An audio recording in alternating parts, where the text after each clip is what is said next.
नमस्कार, मैं इस देश का एक आम आदमी हूँ और आपसे कुछ जरूरी और गंभीर बातें करना चाहता हूँ। ये हमारा भारत देश है और भारत एक लोकतांत्रिक देश है। लोकतांत्रिक यानी जनता का राज। लोकतांत्रिक कैसे?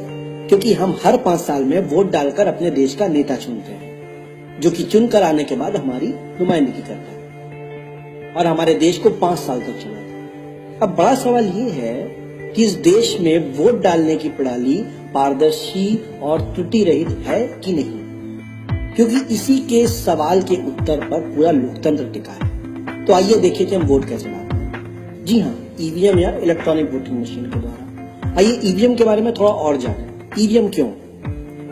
सन 1989 से पहले हमारे देश में वोटिंग के लिए पेपर बैलेट प्रयोग होता है। आज भी कुछ भागों में पेपर बैलेट का प्रयोग होता है। उसमें एक कागज पर वोटर अपनी पसंद की पार्टी में निशान लगाता था और इस तरह सबकी पसंद एक बैलेट बॉक्स में बंद हो जाया करती थी और बाद में वोटों की गिनती के वक्त इन पेपर बैलेट को सबके सामने गिनकर परिणाम घोषित होते। लेकिन ऐसा पाया गया कि बूथ कैप्चरिंग से लेकर वोट माफियाओं द्वारा गिनती के लिए जा रहे ट्रकों को उसी नंबर के दूसरे ट्रकों से बदलकर, जिसमें कि उन माफियाओं के पसंद के उम्मीदवारों के वोट पड़े होते थे, गिनती के स्थल पर भेजकर उम्मीदवारों को जिताया गया। स्थानीय स्तर पर ऐसे कई धांधली के मामले सामने आए और इन सब को रोकने के लिए 1989 में भारतीय चुनाव आयोग ने ईवीएम यानी इलेक्ट्रॉनिक वोटिंग मशीन को हरी झंडी दी और ये कहा गया कि ईवीएम त्वरित, सुरक्षित और अछूत है। आइए ईवीएम को थोड़ा और गहराई से जानें। भारत के लगभग सारे वोटर्स ईवीएम का प्रयोग करते हैं। सन 2010 में तकनीकीविद और वैज्ञानिकों की एक टीम ने ईवीएम पर एक गंभीर और विस्तृत चर्चा की, जिसमें कि हरि के प्रसाद, तकनीकीविद हैदराबाद, डॉक्टर एलेक्स हेंडरमैन, कंप्यूटर विज्ञान प्रोफेसर मिशिगन विश्वविद्यालय अमेरिका, रोब गोंगग्रीज, तकनीकी कार्यकर्ता हॉलैंड, स्कॉट वॉल्चकॉफ, एरिच बुस्को, विद्यार्थी खोजकर्ता मिशिगन विद्यालय अमेरिका, अरुण कंकीपति, साई कृष्ण साखमुदी, बस वायागति, इंजीनियर नेट इंडिया आदि शामिल थे। और रिसर्च में पाया गया कि यदि किसी वोट माफिया को जरा भी वक्त ईवीएम का एक्सेस मिले तो बड़ी मात्रा में वोटों को बदलकर चुनाव के परिणामों को प्रभावित किया जा सकता है। आइए देखिए कैसे संभव है। मोबाइल या वायरलेस द्वारा गलत डिस्प्ले दिखाकर वोटों की गिनती से पहले स्ट्रांग रूम में क्लिप द्वारा ईवीएम से वोटों की चोरी। Let's run a small election using a real EVM. When a voter arrives, poll workers press this button to allow one vote. The voter then presses the button for their candidate and the vote is cast. Let's give each candidate 3 votes.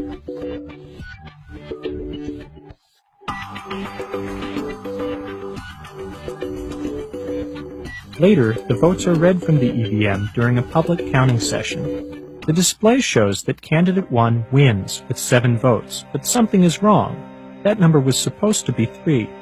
Somehow, 1 vote has been stolen from each of the other candidates. Now we'll open the machine and show you how we tampered with it. Indian election officials haven't let voters see inside. The EVM contains a simple computer with a processor and memory to store votes. We made the machine cheat by tampering with the hardware. We opened the machine and replaced the real display with this dishonest look-alike version, which lies about the election results. As you can see, the 2 displays look nearly identical. We built our version in a few weeks from parts costing just a few dollars. Under the displays, we had a small chip that replaces the real results with dishonest ones, and a Bluetooth radio that lets us wirelessly signal who should win. Criminals could install a dishonest display at any time before the votes are counted, possibly years before the election. Here's a second way criminals could cheat. They could also change votes while the machines are stored between the election and the public counting session. To prove this, we built a small vote-stealing tool. It has a dial to select the winning candidate, and it clips directly to the memory chips that store the votes in the EVM. The attacker just attaches it momentarily, and it rewrites the votes. This attack leaves no traces and makes sure our favorite candidate wins. तो आपने देखा कि हमारी जिन EVM पर हमारा लोकतंत्र टिका है, उन्हें माफियाओं द्वारा अपने उम्मीदवारों को जिताने के लिए उपयोग करना कितना आसान है। नोट करिए कि मशीनों में ब्लूटूथ रेडियो या नकली माइक्रो प्रोसेसर चुनाव से महीनों सालों पहले भी लगाए जा सकते हैं और चुनाव से कुछ घंटे पहले भी। ये कहना अतिशयोक्ति नहीं होगा कि जैसे टाइपराइटर पर काम करने वालों के लिए कंप्यूटर आने पर उनकी कार्य क्षमता 100 गुनी बढ़ गई है, ठीक वैसे ही पेपर बैलेट की जगह ईवीएम आने पर वोट माफियाओं की कार्य क्षमता भी असीमित हो गई है। 2012 में सुब्रमण्यम स्वामी ने घोषित किया था कि विपक्ष का लोकसभा चुनाव में पूर्ण सफाया वोटिंग मशीन का घोटाला है। उनके हिसाब से 2009 में मशीन घोटालों के बिना कांग्रेस की 70 सीटें ही आती, पर 2014 में वही मशीनें फिर से इस्तेमाल कर लेंगी।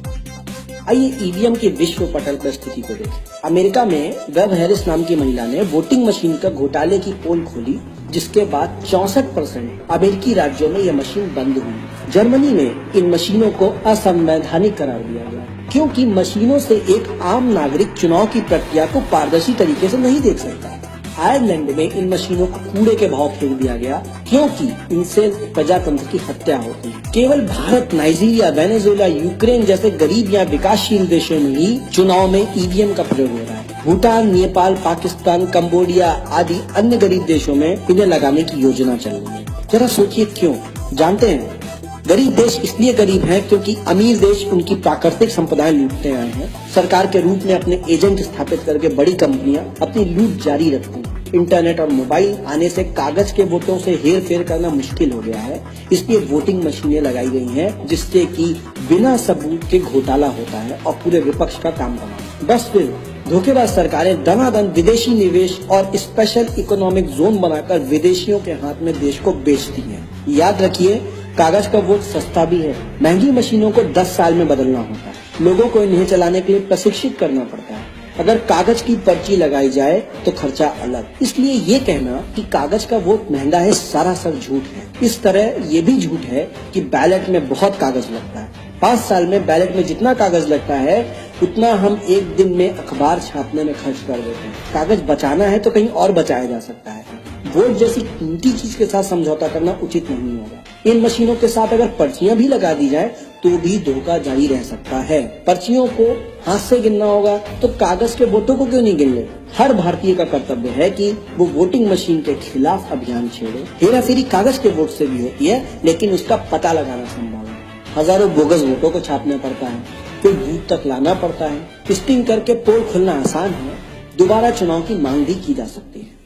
हम और आप क्या कर सकते? अपने चुनाव क्षेत्र में आप 64+ स्वतंत्र उम्मीदवारों को खड़ा करें तो इन मशीनों को हटाकर कागज के वोटों को ला सकते हैं, क्योंकि मौजूदा मशीन सिर्फ 64 उम्मीदवारों के वोट गिन सकती है। आप जिस भी पार्टी का समर्थन करें, अपनी पार्टी से मांग करें कि निष्पक्ष चुनाव के लिए कागज का वोट वापस लाएं। साथ ही अपने परिवार, मित्र, मोहल्लों में ज्यादा से ज्यादा लोगों को इस मुद्दे पर जागरूक करें और सोशल मीडिया पर शेयर करें। ये देश हमारा है और हम इस देश के भाग्य विधाता हैं और अपने हक की लड़ाई हमें खुद ही लड़नी होगी। लोकतंत्र को व्यवसाय समझने वाले लोग आपको कभी इस मुद्दे पर एकजुट नहीं होने देंगे, क्योंकि यही उनकी ताकत है। इसकी पहल आपको ही करनी होगी और अंजाम तक आपको ही ले जाना होगा। तभी हम गर्व कर सकेंगे कि भारत एक लोकतांत्रिक देश है। जय हिंद, जय भारत।